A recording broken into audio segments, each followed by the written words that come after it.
It's so nice to see you again. Today we are going to learn about pigs and how they may end up on your dinner table. Kentucky farmers raise nearly 300,000 pigs each year, and those pigs are sold to be processed into pork chops, bacon, hams, sausage, and other cuts that many of us love to eat. We will show you how some of the pork is processed at one of Kentucky's most famous sausage makers. But first, I want to check in at the Kentucky Fair and Exposition Center, where my friend Renee is showing her pig at the North American International Livestock Expo. This is the largest all-breed, purebred livestock show in the world. We're here at the North American Livestock Expo. This pig is about 5 to 6 months old. It's a crossbred.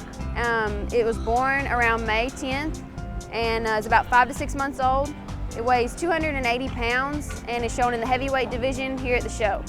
Most other animals like dogs, there's purebreds, there's different breeds like a Beagle or Dalmatian. In hogs, there's different breeds as well, Hampshires and Yorkshires. So a crossbred would be just a mixture of those breeds, just not a purebred with a pedigree. Renee says it takes 5 to 6 months to prepare the pigs to be shown or go to market. They are fed corn and soybean to help them reach a weight between 230 and 280 pounds. They are also trained to walk around with their handlers. A whip or small pole is used to lightly tap the pigs so they know which way to turn.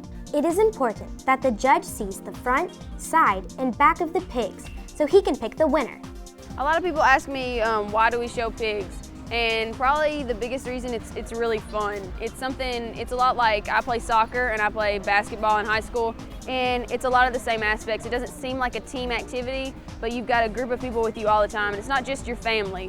I've got friends from across the state and now across the country since I've been to some of these national shows that are like a group that we help each other all the time with these animals. We talk to each other all the time, competitively, talking about who's got the better pig, but also friendly and making sure everybody's doing good at shows. It teaches you a lot of things, teamwork, respect, a good handshake, good eye contact, just things any kid needs to know about just going into the world. I honestly think I wouldn't be the same if I wouldn't have been showing. In addition to the fun she has showing her pigs, Renee has become an expert on what it takes to care for a pig before it goes to market. I found out that mother pigs, or sows, tend to fight with each other and may hurt their piglets, so sometimes they are put into stalls to keep everyone safe. Pigs that are getting ready to have piglets are, on commercial operations, always put in what's called a gestation crate. These are best because they're safer for the pig and also safer for the farmer. When sows are in a gestation crate, they are in a confined place, a smaller area. When they lay down, they have a less chance of smashing the baby pigs because they can get outside from where the sow is. And also she has her own feeder to where she can eat as much as she needs specifically for that sow, and so she doesn't get sick while she has pigs that are nursing on her. It's also a lot safer for the farmer because as a farmer, if the sow gets sick at all, she's usually very angry or protective of her babies. So whenever a shot's being given, the farmer doesn't get bit or doesn't get hit by the sow because she's in a smaller area with the babies. Finally, I wanted to know how you get the ham, bacon, and pork chops from the pig. The different parts of the pig that most people know about are located at different places. A country ham, probably one of the most famous ones here in Kentucky, is located right here. It's all around this area. A pork chop would be in the loin section of the animal. So there'll be a pork chop on this side and a pork chop on this side of the backbone. The bacon would be right here in the stomach, in this area. If anybody likes baby back ribs, they'll be right here. Pork ribs will be right in the middle above the bacon.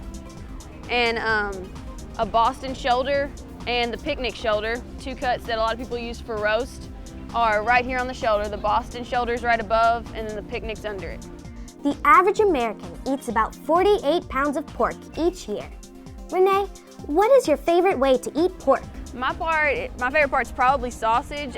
We do that with our FFA chapter with our pigs every year, and that's a cut that'll come from all parts of the body. After you get your pork chops and your ham and your Boston shoulder and your picnic shoulder out, then the remainder of it will be put into sausage. So that's probably my favorite. Since I have no idea how sausage is made, we headed down the road to find out. We are now at one of Kentucky's most famous sausage makers, Purnell's Old Folks Sausage Company in Simpsonville, Kentucky. You may have seen their commercial on television. Al Purnell here, the sausage man. We all like to save money, and have I got a deal for you. Start with a roll of Old Folks country sausage. Watch me easily slice and remove the wrapper. I like to cook the whole pound, or use our convenient sliced patties and have some cooked for later. Microwave the tasty Old Folks gravy and serve with eggs and biscuits. At Old Folks Country Sausage Breakfast, you can feed 4 for just under $7, because it's good. This is Al Purnell, an owner of Purnell's Old Folks Sausage Company. Could you please tell us some of the history of your company? Well, I'd like to tell you about Purnell's Old Folks Country Sausage. Now, Old Folks, that was my daddy, and that was his nickname. And I said, why do you want to call it Old Folks? And he said, at that time he worked at the railroad shops in Nashville, Tennessee, for the old NC and St. L Railroad. And he said, most of the people in the shop know me as Old Folks. They don't know me as Purnell. So we'll name it Old Folks. And that was, oh gosh, 75 years ago, I guess. It was a long time ago in Tennessee. And in 1950, we moved to Louisville, Kentucky. And in 1955, we moved to Simpsonville, right here where we at, and built a new plant. And we still make good country sausage. Could you tell us some of the products that you make? Well, let's see, we make pork sausage any way you like it. Hot, mild, sage, hickory smoke, and we make links and bratwurst and franks and, oh Lord, gravy. We even make gravy. After we talked with Mr. Purnell, his son Todd showed us around the plant. We saw where the hogs were kept before processing. In one day, Purnell's processes about 300 hogs to make 100,000 pounds of sausage and other meats. Once the hogs enter the line, it takes less than an hour to have sausage ready to package. The meat is first cut off the bone and then ground up with spices. If the sausage is going to be made into patties, they will pack it into plastic casing, freeze it, and then cut the patties while the sausage is frozen. Then we got to see how the microwave sausage and biscuits are made. This sure is a busy place. What's going on here?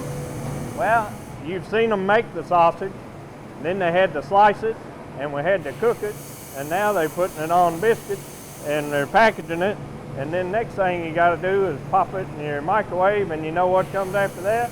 You get to eat it. Oh, that makes sense. Yeah, so that's my favorite part. Mr. Purnell, thank you so much for showing us how your delicious sausage is made. Well, you're welcome, Anna. Thank you for coming and taking time to learn a little bit about where sausage comes from. And just remember, and tell all your friends, it's good. From pig to pork, remember that our Kentucky farmers and meat processors are providing quality food that we can all enjoy.